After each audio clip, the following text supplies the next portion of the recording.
I went to the portal again. The bad experiences didn't outweigh the magic that I felt from this place.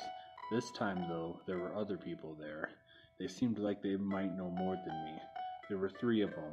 There was a big muscular guy, and then a smaller guy and a girl that were next to him. "You want to see a fantasy world?" he asked me. "Sure, how? Where?" I asked. "Well, you know how there are different parallels. Well, sometimes you can find a side lesser parallel," he started to explain. "It's kind of like a bump on the side of a regular parallel. These ones are where the interesting things happen, and I know where to find a fantasy world." "Well, I'm up for it," I said. And then we went through the portal, and I ended up following them somehow, and we ended up in one of those parallels that were very similar to my original. "Don't go into your body in this world," he said. "We need to go to the spirit world in this one." So I ended up in following him instead of taking over myself like I usually do. We ended up in another Crescent Lane. It was identical to the original, or from what I understood, it was the same place. We ended up in going to the back of the building.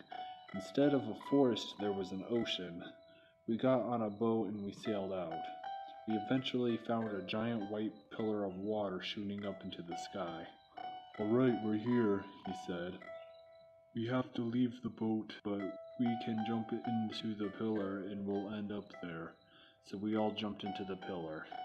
Then we flew up and went to the surface of what looked like another ocean, except this ocean was pure white water, and there was an island in front of us. We swam to the island. At this point, I felt as if I was 100% awake.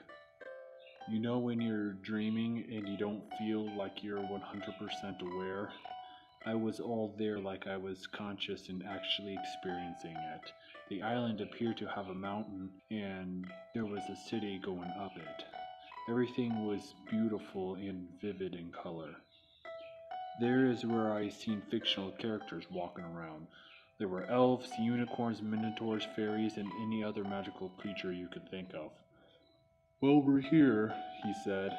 "Time runs normally here, so we can only stay as long as your night lasts. We have to head back for you to be able to wake up.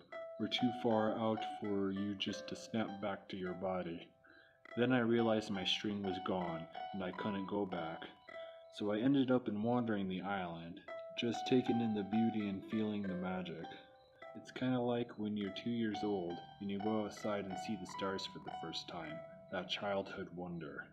Eventually it was time to go back, so I followed the man back to where the pillar was and we swam down it.